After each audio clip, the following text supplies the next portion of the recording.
Following the government's announcement on Tuesday, some museums and galleries across our region will and won't be opening from the 4th of July. Let's take a look. First, in Peterborough, the museum and art gallery remains closed for now after Vivacity, the charity in charge of leisure facilities, terminated their contract with the City Council due to financial losses caused by COVID-19. Over in Cambridge, the Fitzwilliam Museum will be closed until the start of August, but say they'll be using the next few weeks to make plans on how to implement government guidance. In Hitchin, yesterday, council directors made the decision to go ahead with the opening of the North Hertfordshire Museum next week. Plans are now underway on how to open safely.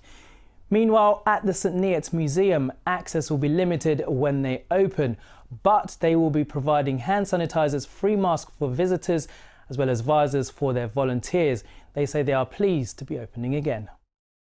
So we've got a shop that sells local souvenirs, local crafts made by local people, books, children's toys. And so now we can actually reopen the whole museum as well. Elsewhere in Milton Keynes, they have announced they won't be opening until August, as a number of their volunteers are at the at-risk category. So what we've decided to do is to open up as soon as possible, but we think that by the time we've got everything in place and got the volunteers' agreement so that they're signed up to everything and we've put in additional training, that's likely to be the first week in August. And in Northampton, they have been renovating their museum over the last 2 years, but their opening date has been pushed back as some of their final touches were slowed down by the pandemic. I went along to find out how they've been getting on. 2 years after the work started, the Northampton Museum and Art Gallery is almost done. Inside, new galleries and exhibition spaces have been rebuilt and in some areas extended, which Nick believes will be worth the wait. I hope they'll take away from this is that, Northampton has an incredibly rich history. That Northampton, while shoes are incredibly important, is not just about shoes. So it's got incredibly important in the history of England, history of Great Britain and the UK. And the art collections as well, is that while we have a nice focused collection that looks at Northamptonshire artists, I think that's an important takeaway of this as well. In 2014, sale of 4,500-year-old Sakamka statue was involved in a controversial sale of nearly £16 million, which at the time raised questions of the museum's ownership and ethics of selling artefacts. That money has been used to help this renovation. Despite that, the new leader of the council says they're putting measures to stop a similar situation happening again.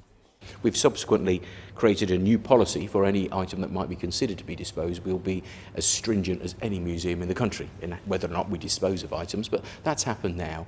But we do think when people see the new museum, and you've seen some of it today, they're going to think, wow, actually, the money has at least been well spent, whether or not they would have liked the statue to have been sold in the first place. So over the last few years, they say they've been working extremely hard to complete the works at the museum. But because it's not open yet, they say all that's left is for the exhibits to arrive. New rooms and interactive spaces are part of the 5-year expansion project, which Tom led. We are so excited that this project's going to open. We're really proud to be involved in this project, and it's a key addition to the Northampton Cultural Quarter. And we really think it will help to regenerate the area.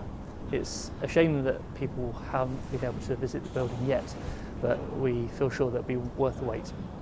The museum was due to open on the 20th of June, but the pandemic has slowed their progress. It'll be a little longer until the doors officially open, but they're confident it'll be worth the wait. Overall, the museums which are opening say access will be limited for visitors and advise people to book in advance. But for those who rely on elderly volunteers, they will remain closed and say they're likely to open in August.